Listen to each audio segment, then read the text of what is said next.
नमस्कार, मैं कविता सिंह और आप देख रहे हैं TNN इंडिया। अजमेर के सुभाष नगर फाटक पर अंडरपास का काम पूरा होने के बाद अब आरओबी का अधूरा पड़ा कार्य फिर से शुरू कर दिया गया है।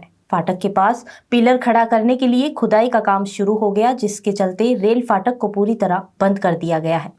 स्थानीय लोग और क्षेत्रवासियों ने प्रशासन से इस समस्या का जल्द समाधान निकालने की मांग की है, ताकि आमजन को राहत मिल सके। अजमेर के सुभाष नगर रेल फाटक पर अंडरपास का काम पूरा होने के बाद अब आरओबी का अधूरा कार्य फिर से शुरू किया गया है। फाटक के पास पिलर खड़ा करने के लिए खुदाई का काम शुरू किया गया है, जिसके चलते रेल फाटक को पूरी तरह बंद कर दिया गया है। राहगीरों और क्षेत्रवासियों ने प्रशासन से इस समस्या का जल्द समाधान निकालने की मांग की है, ताकि आमजन को राहत मिल सके। वहीं स्थानीय लोगों के अनुसार ये कार्य करीब 6 महीने तक चलने वाला है। ऐसे में आवागमन के लिए अब सिर्फ अंडरपास ही एकमात्र विकल्प बचा है। क्षेत्रवासियों का कहना है कि अंडरपास में अक्सर पानी भरने, ट्रैफिक जाम और भीड़ की वजह से आए दिन परेशानी बढ़ रही है। लोगों ने बताया कि कई बार राहगीरों को मजबूरी में रेलवे ट्रैक पार करके दूसरी तरफ जाना पड़ता है, जिससे किसी भी समय कोई बड़ा हादसा या जनहानि हो सकती है। फाटक ये 3 दिन हो गए बंद हुए। क्या काम चल रहा है यहाँ पर? हाँ, ये काम चल रहा है और ये बता रहे हैं कि 6 महीने के लिए बंद हो जाएगी और आम जनता को परेशानी हो रही है।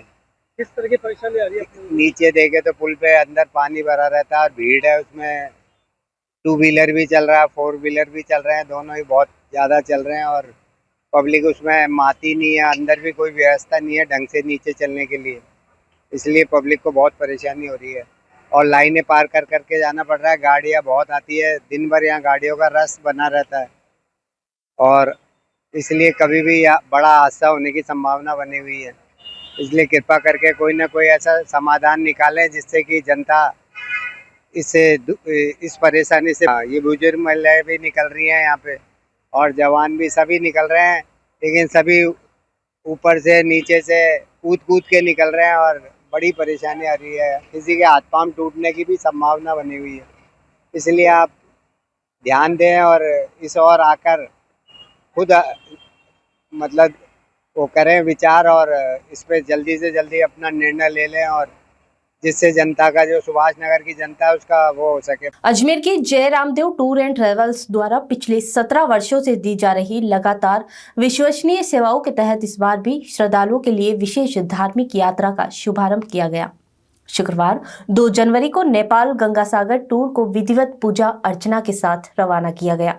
यात्रा की शुरुआत अजमेर से हुई, जो खोड़ा गणेश मंदिर से होते हुए आगे अयोध्या के पावन धाम पहुंचेगी। अजमेर के जयराम टूर एंड ट्रेवल्स द्वारा पिछले 17 वर्षों से लगातार दी जा रही विश्वसनीय सेवाओं के तहत इस बार भी श्रद्धालुओं के लिए विशेष धार्मिक यात्रा का शुभारंभ किया गया। शुक्रवार 2 जनवरी को नेपाल गंगासागर टूर को विधिवत पूजा अर्चना के साथ रवाना किया गया। यात्रा की शुरुआत अजमेर से हुई, जो खोड़ा गणेश मंदिर होते हुए आगे अयोध्या के पावन धाम पहुंचेगी। लगभग 17 दिनों के इस विस्तृत यात्रा में 45 से 50 यात्री शामिल हैं। आयोजकों ने बताया कि यात्रियों की सुविधा, सुरक्षा और धार्मिक आस्था को ध्यान में रखते हुए संपूर्ण यात्रा की विशेष तैयारियां की गई है। भोजन, रहने, दर्शन और परिवहन की सभी व्यवस्था सुनिश्चित की गई है, ताकि श्रद्धालु बिना किसी बाधा के आध्यात्मिक अनुभव का आनंद ले सके। जयराम टूर एंड ट्रेवल्स की ओर से बताया गया कि हर वर्ष बड़ी संख्या में श्रद्धालु उनकी सेवाओं से संतुष्ट होकर यात्रा में शामिल होते हैं, जिससे कंपनी का विश्वास और लोकप्रियता लगातार बढ़ रही है। इस वर्ष भी यात्रियों में खासा उत्साह देखने को मिल रहा है, क्योंकि ये यात्रा उन्हें अयोध्या, नेपाल, गंगासागर जैसे पवित्र स्थलों के दर्शन का अवसर प्रदान करेगी। ये 17-18 दिन की यात्रा है। रामदेव टूर ट्रेवलर्स वालों के साथ हम जा रहे हैं। इनके साथ पिछले अनुभव हमारे 5 ट्रिप के हैं। काफ़ी अच्छा मैनेजमेंट रहता है और बहुत सस्ता और बहुत अच्छा और बहुत सिक्योर्ड पैकेज रहता है इनका और आनंद पूरा आता है। हम तो आपको सबको यही कहेंगे कि आप सब भी भविष्य में फिर मौका मिले तो फिर इनको सहयोग दीजिए और इनका सहयोग लीजिए। कहाँ कहाँ पे जाएंगे यात्रा में? यात्रा में हम गंगासागर, कैलकाटा, अयोध्या, काशी, मथुरा, जनकपुरी, नेपाल और ये गोरखपुर गया, सारी जगह सभी यात्रियों को और आमजन को क्या मैसेज देना चाहते हैं? मैं तो यही मैसेज देना चाहता हूँ कि इस टूर का पूरा भरपूर आनंद लीजिए। जीवन में ऐसे पल बहुत कम मिलेंगे, रिपीट होने के बहुत कम चांस रहते हैं, तो हर पल का आनंद लीजिए। चैनल का धन्यवाद देना चाहता हूँ जो इसने हमारा चैनल सब्सक्राइब किया है। और हमारी ये कम 17 साल हो गए हमारे करते हुए। आज हमारा नेपाल गंगा सागर टूर है।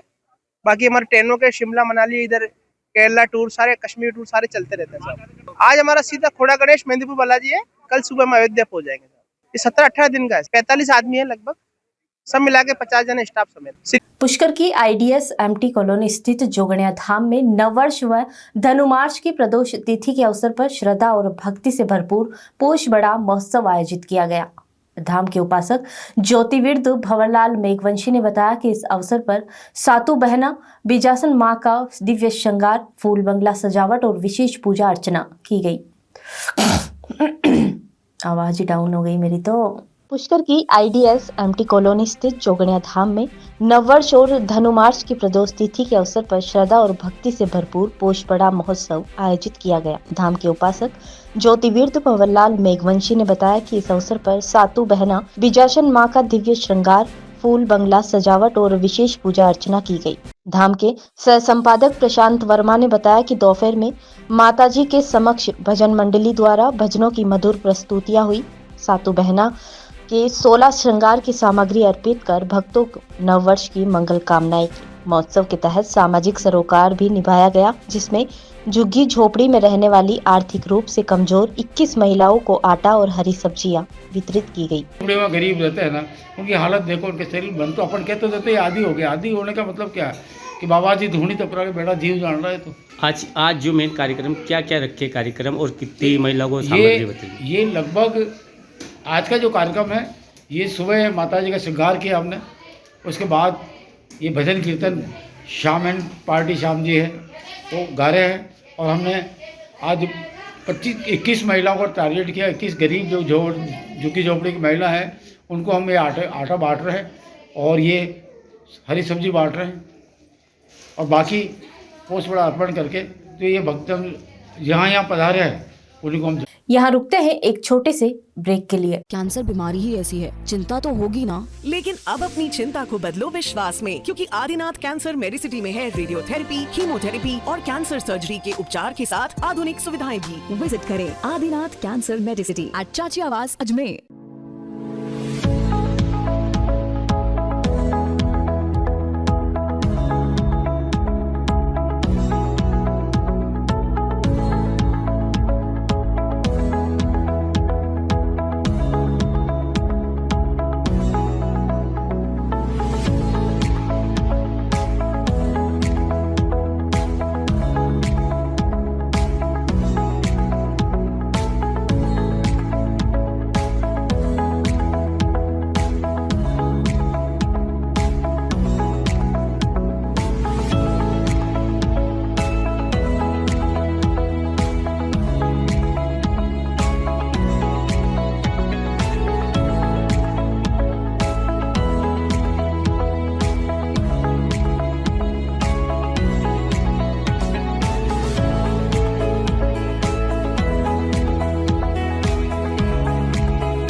अजमेर में सोशल मीडिया ब्लैकमेलिंग का एक गंभीर मामला सामने आया है। पीड़ित महिला ने क्लॉक टावर थाना पुलिस को शिकायत देते हुए बताया कि एक अनजान इंस्टाग्राम आईडी से उसे मैसेज आया था, जिसके बाद अश्लील फोटो और वीडियो भेजकर उससे पैसों की मांग की गई। शिकायत मिलते ही पुलिस ने मामला दर्ज कर आगे की कार्यवाही को शुरू किया। अजमेर में सोशल मीडिया ब्लैकमेलिंग का एक मामला सामने आया है। पीड़ित ने क्लॉक टावर थाना पुलिस को शिकायत देते हुए बताया कि अनजान इंस्टाग्राम आईडी से उसे एक मैसेज आया, जिसके बाद अश्लील फोटो और वीडियो भेजकर उससे पैसे की मांग की गई। शिकायत मिलते ही पुलिस ने मामला दर्ज कर लिया। थाना अधिकारी भीकाराम काला ने बताया कि साइबर ब्लैकमेलिंग को लेकर जांच शुरू कर दी गई है और तकनीकी टीम की मदद से आरोपी की पहचान जारी है। पीड़िता ने थाने को पुस्तक करके रिपोर्ट दी, जिसमें हमने मुकदमा दर्ज किया BNS की धारा 79 360 351 और IT एक्ट की धारा 67। इसमें पीड़िता को मैसेज करना और असली मैसेज करना और उससे पैसों की मांग करने के संबंध में मुकदमा दर्ज किया अनुसंधान। अजमेर के पाल बिचला क्षेत्र में नाले को बड़ा बनाने के लिए नगर निगम द्वारा चलाए जा रहे निर्माण कार्य ने लोगों की मुश्किलें बढ़ा दी है। सोमवार को जेसीबी की लापरवाही से एक मकान की दीवार ढह गई, जिससे घर को नुकसान पहुंचा और दीवार के पीछे मौजूद मुर्गा मुर्गी भी दबकर मर गए। हादसा होते ही आसपास के लोग नाराज हो गए और विरोध जताते हुए काम रुकवा दिया। अजमेर के पाल बिचला क्षेत्र में नाले को बड़ा बनाने के लिए नगर निगम द्वारा चलाए जा रहे निर्माण कार्य ने लोगों की मुश्किलें बढ़ा दी है। सोमवार को जेसीबी की लापरवाही से एक मकान की दीवार गिर गई, जिसके बाद घर को नुकसान पहुंचा और दीवार के पीछे मौजूद मुर्गा मुर्गी भी दबकर मर गए।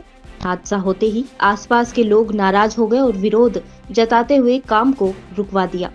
वहीं मौके पर मौजूद मनु मेशी ने जानकारी देते हुए बताया कि नाले को चौड़ा करने का फैसला सराहनीय है, लेकिन इस काम को जिस तरह से किया जा रहा है वे बेहद चिंता का विषय है।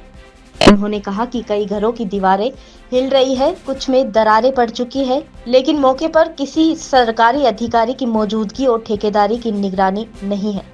इसी लापरवाही के कारण ये दीवार गिरी है। उन्होंने आगे बताते हुए कहा कि नाले की दूसरी तरफ पर्याप्त मार्जिन मौजूद है, लेकिन फिर भी वहां काम नहीं किया जा रहा, जबकि इस तरफ मकानों को नुकसान का खतरा ज्यादा है। मनु मेसी ने यह भी कहा कि हर घर की रजिस्ट्री जांची गई थी और किसी तरह की खामी नहीं पाई गई।